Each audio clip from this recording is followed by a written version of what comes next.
I'm sorry, everybody. The rumors are true. I'm still at the 58th Annual New York Film Festival checking out a bunch of great movies, and I want to talk about two more. One of the films I saw is Days. This is a film from acclaimed Taiwanese director Tsai Ming-liang. He's an important figure in what's considered the second new wave of Taiwanese cinema. Some of his films include Rebels of the Neon God, Vive l'Amour, and Stray Dogs. Liang is also one of the most prominent voices in what's called the slow cinema movement. Filmmakers like him, or Lav Diaz, or Chantal Akerman, or Nuri Bilge Ceylan are all known for this approach, which emphasizes long takes and a minimalist style, and they have little to no conventional narrative to them. They're very quiet and patient and observational in nature, all of which definitely apply to Days. This is a film with almost no dialogue, and right off the bat, the film even tells you there will be no subtitles, and that's deliberate. The film focuses on two men who are really the only characters in the movie. One of them is a bit older, and he's played by frequent collaborator. Actually, I think he's been in every single one of Tsai Ming-liang's feature films. His name's Li Kang-sheng, who is a tremendously gifted actor, and his character in this lives alone in this big empty house.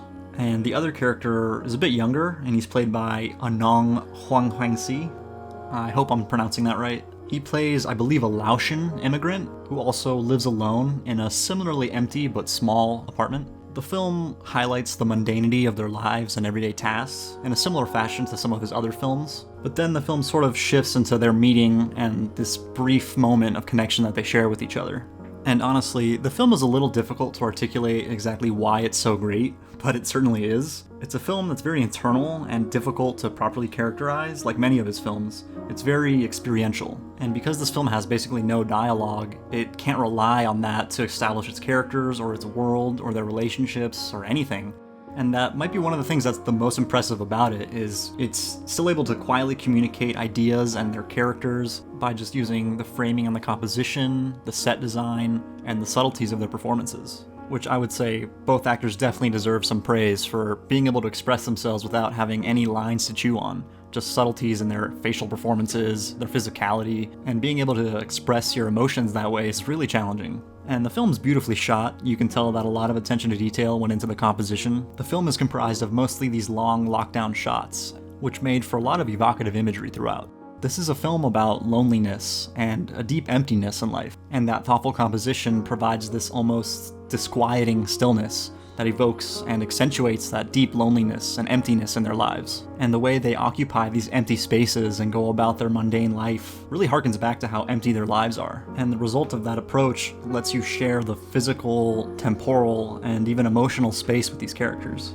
And the film sort of builds up into the crescendo that is when these two meet and share in one of the most erotic and intimate and vulnerable scenes that this filmmaker's really ever done. And the film beautifully highlights this brief moment of connection and powerfully juxtaposes it against their routinized mundanity and loneliness. If I had any issues, I'd say one would be when Shang's character is out in public. He's walking amongst kind of big crowds, and it shifts to being shot in handheld. And I think it's deliberate. I think it's to kind of highlight his social anxieties and his general anxieties about being in public or being around people in general. And it did feel like a clash in styles, which I think again was deliberate, but it didn't always look that great either.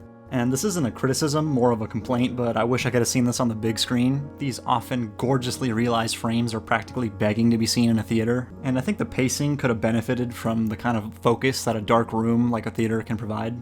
But regardless of all that, I still thought this film was great. I don't know if this should be your first film from this director. If you've never seen anything, maybe try out some of the films I mentioned earlier from him. As someone who's been a fan of his for quite a while, this was a welcome addition in his filmography.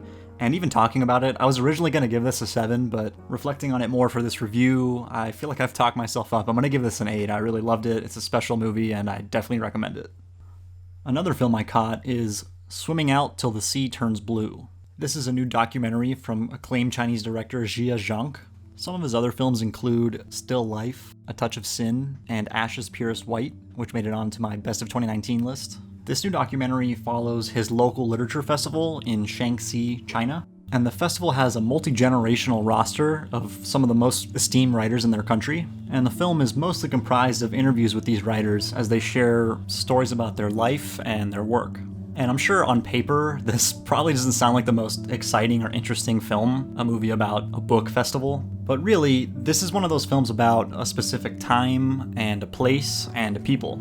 And I tend to like films that take this approach because it offers varying perspectives, and people's personal accounts of history and of their lives tends to be more interesting than the more sterile and factual approach that many documentaries take. And that's definitely the real strength to this film. Getting to hear these gifted writers share their stories captures so much humanity quietly, yet succinctly. I particularly liked that Gia chose to focus less on industrialization and the technological revolution, the problems of workers in these new big cities, and more about the importance of art and the development of this small village and the landscape between the two. He expands this small town and its hardships into something universal, highlighting the importance of words shared from this perspective that no one else has. There was also a lot of beautiful cinematography in the B-roll, and even for some of the interview footage as well. Majority of the film is shot in this lush, vibrant daylight that looks great. Although I will say, some of the visual presentation felt a bit lacking. Not so much in the way it was shot, but this is a film, again, comprised of a lot of interview footage. And on one hand, I think it's really important to be able to see your subjects as they're expressing these pivotal moments in their history, and their emotions that come out when they're sharing that information. But I think there's definitely some opportunity to cut away to either more B-roll or archival footage, maybe old photographs that they have. Just something to throw into the mix that could make the experience a little more balanced and not just a ton of talking head footage, which again, sometimes was great, but other times I think it needed something else. And my only other complaint's kind of minor, but during one of the interviews, it sounds like the boom mic is picking up like the sounds of the street, so you hear cars like whizzing by, and the mix isn't so great. You can't hear the person being interviewed super well. This was like one segment of the interview, really small part, but worth noting maybe. Overall, this is a beautiful, empathetic, and well-made documentary that you can tell is really personal for the director. It seems like I might like this one more than most people. It's kind of getting mixed reviews, but all I can say is I really enjoyed it, and I recommend it, and I'm going to give it a 7 out of 10. I still have a couple more reviews coming out for the New York Film Festival, and various others as well. I might just do a bunch of quick reviews mashing these film festivals together, so keep an eye out for that. Until then, bye-bye.